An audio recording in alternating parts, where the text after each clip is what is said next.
Nesta cobertura que fazemos da segunda Conferência Internacional sobre a Reforma Agrária e Desenvolvimento Rural em Porto Alegre, estamos agora na companhia do professor Inácio Sachs, que é um dos responsáveis, um dos autores dos textos temáticos desta conferência, professor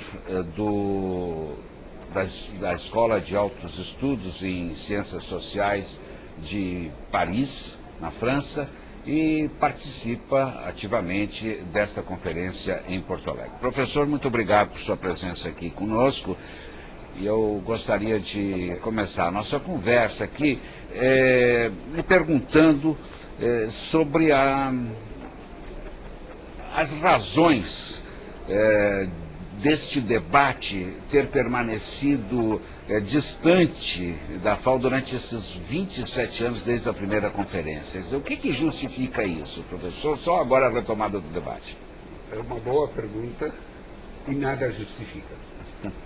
A não ser que passamos por uma fase onde os estragos que o pensamento neoliberal fez foram particularmente grandes e até influíram sobre o funcionamento das agências das Nações Unidas.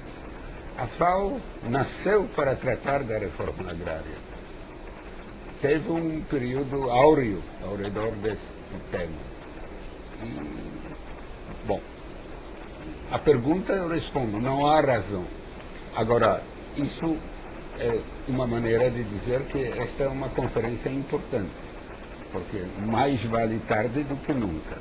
Pelo menos o tema está voltando à agenda. Está voltando num lugar simbólico. Primeiro porque está voltando num país que nunca tirou da agenda a reforma agrária. Segundo, ocorre em Porto Alegre com vamos dizer, o espírito dos fóruns sociais ainda presente nas salas onde estamos deliberando, e a FAO teve também a delicadeza de dedicar esta conferência à memória de Josué de Castro.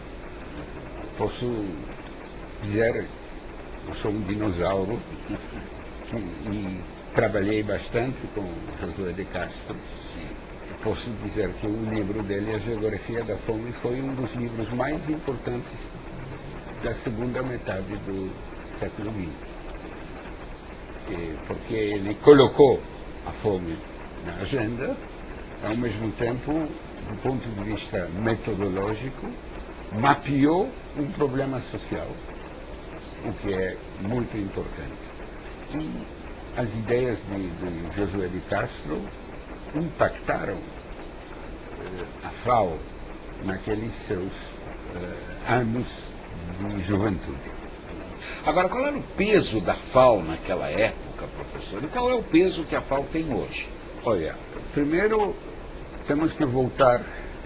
Eu estava conversando hoje de manhã com uma jovem americana que hoje assessora a FAO, de que depois da Segunda Guerra Mundial a reforma agrária era um dos temas mais centrais, porque inclusive as forças de ocupação americanas no Japão e na Coreia fizeram uma reforma agrária. E no Departamento do Estado trabalhava um dos maiores especialistas das reformas agrárias, Wolf Ladezinski. Então, a FAO, ao nascer, criou um departamento importante de reformas agrárias. Se a minha memória não me falha, era um escandinavo, Erik Jacobi, também eminente especialista do assunto, e as reformas agrárias estavam na agenda dos dois lados do que viria a ser a cortina de ferro. Reformas mais radicais do outro lado, reformas menos radicais, mas é importante salientar que o Japão, a Coreia, os países que tão bom desempenho tiveram depois, começaram por reduzir as desigualdades sociais através de uma reforma agrária que, no caso que eu menciono, foi imposta. pelas forças de ocupação americanas. Até por uma razão de segurança. Não por uma razão de que, olha, era óbvio a todos aqueles que passaram pela Segunda Guerra Mundial e pela época que antecedeu, marcada pela grande crise de 1929, que este mundo de desigualdades gritantes não tem futuro. Agora, bom, o discurso de que o mundo das desigualdades não tinha futuro, na verdade, ele não calou, porque as desigualdades... Não, mas eu comecei a minha apresentação ontem dizendo que estamos perdendo a batalha contra a desigualdade. E que nos últimos meses apareceram vários relatórios das Nações Unidas que soam um toque de alerta. Ou seja, há um relatório, aliás, preparado por um politólogo brasileiro, Roberto Guimarães, feito na sede das Nações Unidas, que foi intitulado, o relatório sobre a situação social no mundo, e que tem um título significativo: O Percalço da Desigualdade, The Inequality Predicament. O último relatório do desenvolvimento humano do PNUD bate na mesma tecla, e o mais recente relatório da Organização Internacional de Trabalho mostra que num ano que foi de crescimento razoável no mundo, menos razoável aqui, os problemas de desemprego, subemprego e exclusão social se agravaram. Portanto, não resta dúvida que a problemática é mais atual do que nunca. Portanto, devemos, pelo menos, ter essa satisfação de que o tema está voltando na conferência de Porto Alegre. Agora, é possível perceber algum grau de sensibilidade das nações ditas centrais, dos países mais poderosos, melhor dizendo, a esse discurso, ou a esse diagnóstico que está posto? Olha, sensibilidade existe. A questão é se ela vai além do protesto de boa intenção. Mas, por outro lado, eu não creio que a agenda da reforma agrária seja uma agenda que requer uma intervenção forte dos países industrializados. São problemas nacionais. E um discurso sobre a globalização tem um lado perverso. Ele leva à desresponsabilização dos Estados nacionais. Eu acho que a reforma agrária é, antes de mais nada, a responsabilidade de cada Estado nacional. Isso está posto no documento, nos documentos da conferência? Bom, não me compete fazer uma leitura crítica do meu próprio documento. Eu acho que essa ideia de que os Estados nacionais têm uma responsabilidade muito forte, mas e que não pode haver reforma agrária sem a intervenção desses Estados, isso foi dito, e dito em plenas palavras. Sim. Agora, mas professor, isso também de alguma maneira aparecia na Carta do Campesino em 1979, claro, né? Claro. A situação já era grave, o documento já existia, a FAO, por isso eu lhe pergunto, a força da FAO na época e a força hoje da época. Melhor lhe perguntando então, essas propostas ou este discurso tem possibilidade de avançar sem passar, por exemplo, pelo Fórum da Organização Mundial do Comércio? Que hoje, qual o peso hoje da Organização Mundial do Comércio em relação à FAO? Não, ela tem um peso provavelmente maior do que as agências das Nações Unidas. Eu acho que os problemas estão certamente correlacionados, mas os problemas do comércio exterior não afetam todos da mesma maneira todos os países do Sul. E eu acho que se a gente quer esperar por uma constelação ótima de circunstâncias, vamos ter ainda muitas conferências sobre a reforma agrária no mundo. Eu diria que mais importante que o problema do impasse no comércio é a questão de saber se há movimentos sociais capazes de pressionar cada governo. E isso foi muito bem dito ontem por um dos apresentadores. Sem a pressão social de base, isso não vai acontecer. Portanto, a coisa tem que ser analisada a partir da correlação das forças políticas em cada país.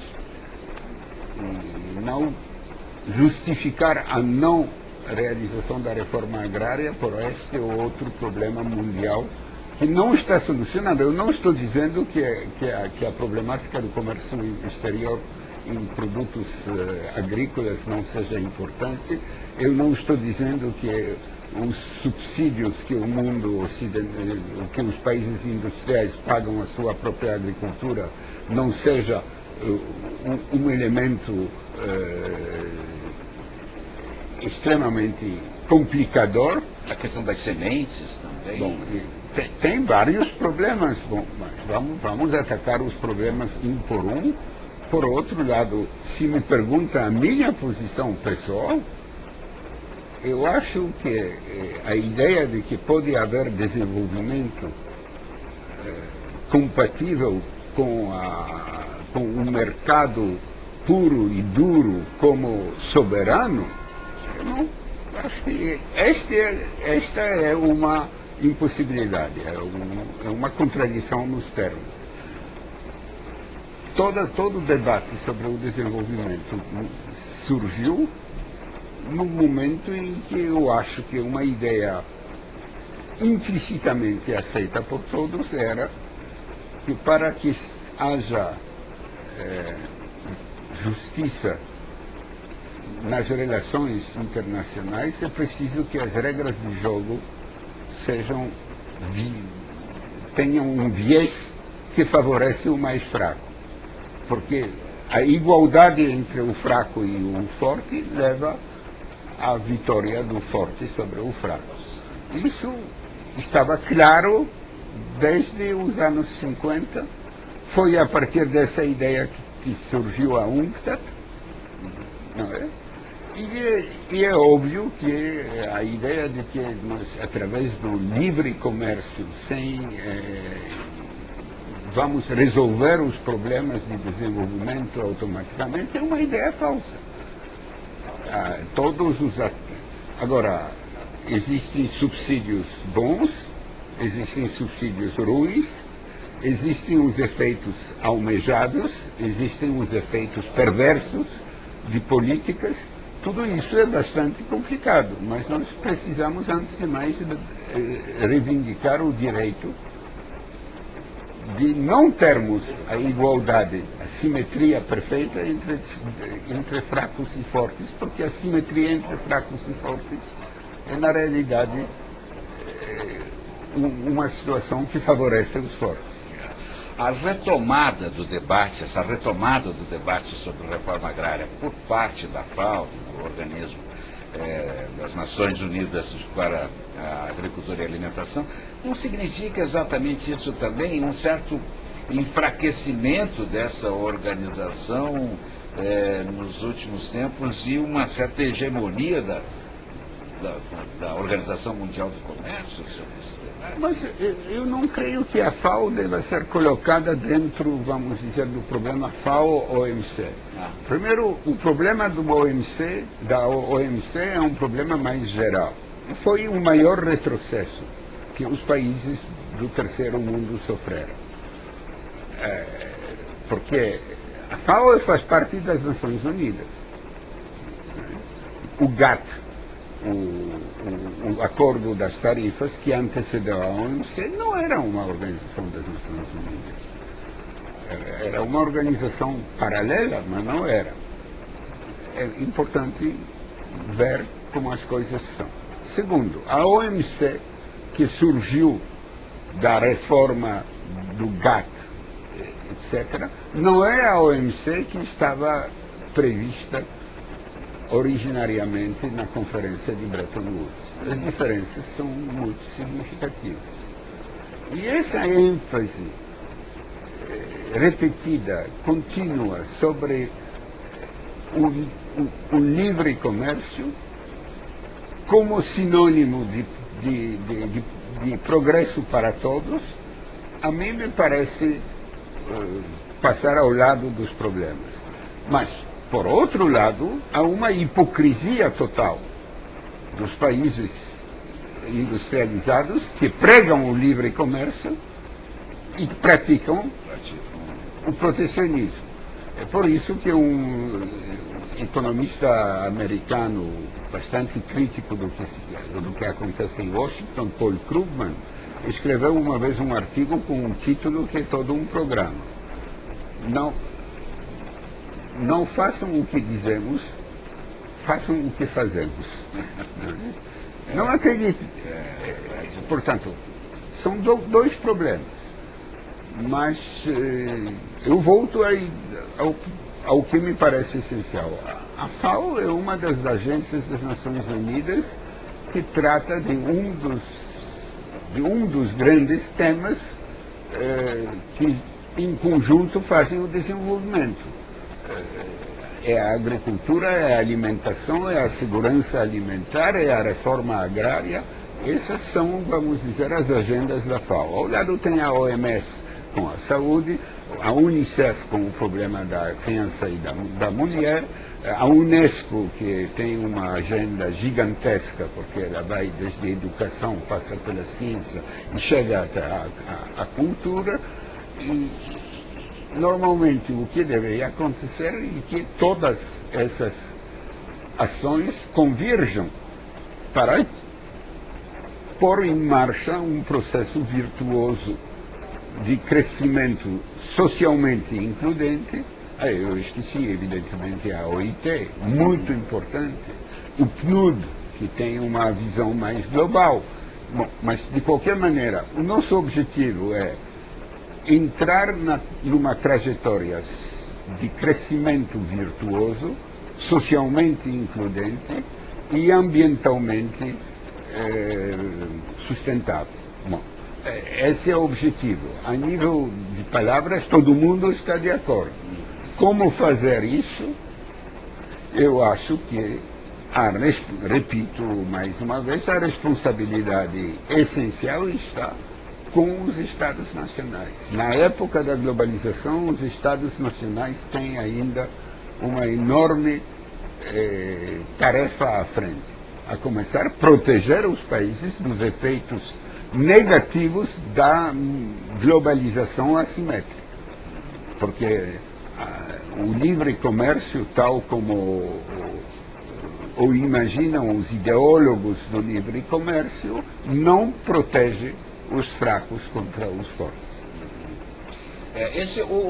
Então, o conceito de desenvolvimento rural com o qual o senhor trabalha contempla também essas diversidades regionais. É óbvio que nós não podemos falar do desenvolvimento fora de contextos concretos, diferenciados, e por isso a dimensão territorial é absolutamente fundamental. Agora, o que eu acho é que, contrariamente a uma ideia muito difundida de que o problema rural é um problema quase anacrônico, porque todo mundo tem na cabeça aquilo que aconteceu nos países industrializados, ou seja, a grande maioria dos camponeses saiu do campo e foi absorvida pelas cidades. Bem, essa ideia de que isso pode ser reproduzido a nível mundial é falsa, porque mudaram pelo menos três coisas. Primeiro, a demografia, ou seja, são hoje 3 bilhões de pessoas. Segundo, aquela válvula de escape que foi para os países europeus, a imigração para a América, inclusive todos aqueles que chegaram aqui ao Rio Grande do Sul, ao Brasil, à Argentina, aos Estados Unidos, acho que são 60 milhões de camponeses, com relação a uma população bem menor. Essa válvula de escape, a imigração, onde vamos enviar algumas centenas de milhões de chineses e de hindus. Ela não existe. A terceira razão por que a situação mudou é que estamos vivendo aquilo que alguns chamam de desindustrialização. Ou seja, não é que a produção industrial esteja baixando, mas o emprego industrial está encolhendo com relação ao emprego total. Então, aquele modelo de êxodo maciço e rápido do campo para a cidade, onde os refugiados do campo são absorvidos por uma indústria de tipo fordista, esse modelo morreu, ele não existe mais. Portanto, nós não podemos não considerar o desenvolvimento rural como o principal problema social do século. Porque nós arrumamos para todos eles oportunidades de trabalho decente lá, ou não vai haver desenvolvimento. E eu posso muito bem imaginar cenários catástrofe, onde continua essa ideia de liberar o campo dos seus habitantes, coloca-se lá uma mega agricultura sem homens, altamente mecanizada, faz-se uma série de mega reservas naturais para satisfazer os postulados ecológicos e joga-se bilhões de pessoas na favela. Portanto, nós temos um imperativo social para trabalhar o rural. Nós temos imperativos ecológicos para trabalhar o rural. Primeiro, porque chegamos a uma civilização que tem a capacidade de fazer bem e mal numa escala nunca antes prevista. E, portanto, o problema da conservação dos suportes da vida, solos, águas, florestas e por aí, por extensão, climas, alguém tem que fazer esse serviço. Ninguém faz melhor esse serviço do que os camponeses. E eu acho que eles deviam até ser remunerados por esse serviço ambiental. Bom, terceiro, porque estamos ameaçados por uma catástrofe a partir do problema do aquecimento global e da mudança climática. E temos que sair, portanto, da nossa dependência com relação à energia fóssil. O que, felizmente, eu digo felizmente, o petróleo já está suficientemente caro para que a agroenergia seja competitiva. Eu costumo dizer que o que 30 anos do nosso discurso não conseguiram, 1 ano de petróleo caro conseguiu. Colocou finalmente na agenda o problema das bioenergias, das energias alternativas. Mas há iniciativas dos países, por exemplo, dos países centrais. O Brasil até tem algum plano. Sobre esse problema de agroenergia, todo mundo está há 1 ano mobilizado, porque todo mundo está de acordo que começou o fim da era do petróleo. Esse fim pode durar décadas, ir até o fim do século, mas o que sabemos com certeza hoje é que cada ano a produção é maior do que a descoberta de novas reservas. Portanto, as reservas globais estão diminuindo. Portanto, isso vai manter o preço do petróleo alto. Sem falar das vicissitudes da geopolítica do petróleo, que já levou a guerras e desastres e pode levar a qualquer momento a um outro desastre. Mas mesmo assim, estamos, portanto, numa situação nova, onde as agroenergias começam a ser competitivas. Então, todo mundo está se mobilizando. Só que o problema não está em produzir o problema está em produzir grandes quantidades de bioenergia e essas são questões que esta conferência deveria abordar, sem pôr em questão o problema da segurança alimentar e sem esquecer de que não temos o direito de sacrificar florestas nativas para isso. Portanto, nós temos que pensar a bioenergia dentro de 3 limites. 2 eu acabo de enunciar, ou seja, bioenergia que não conflita com o postulado da segurança alimentar, bioenergia que não conflita com o postulado da manutenção em pé das florestas nativas, a começar pela floresta amazônica, e terceira condição, um desenvolvimento da agroenergia que sirva de alavanca para promover o tipo de desenvolvimento rural socialmente includente que queremos. Esse é o desafio do momento. Quer dizer, uma vez alcançado, digamos, esses propósitos, o senhor acredita, inclusive, num refluxo da população urbana para... Olha, eu não acredito muito em refluxo, mas a demografia hoje é a seguinte: estamos com 6,5 bilhões de seres humanos, homens e mulheres. Uma metade nas cidades, a fronteira é muito imprecisa e os estudos de brasileiro, José Eli da Veiga, mostraram que, por exemplo, os dados do IBGE estão totalmente equivocados. Mas, de qualquer maneira, vamos dizer, metade aqui, metade lá. Mas os demógrafos nos dizem que vamos estabilizar a população mundial daqui 25, 30, 50 anos, mas vamos equilibrar essa população com 2 a 3 bilhões a mais. Quer dizer, nós temos que pensar 8 bilhões.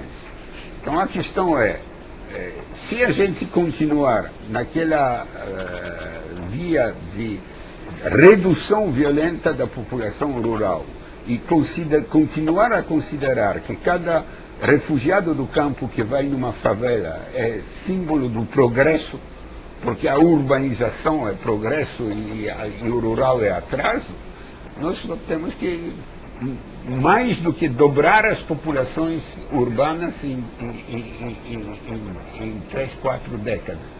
É muito difícil. Portanto, não vamos ao problema do refluxo, vamos pelo menos ao problema da retenção, inclusive da retenção de uma parte daquele acréscimo da população. Isso já é uma grande tarefa.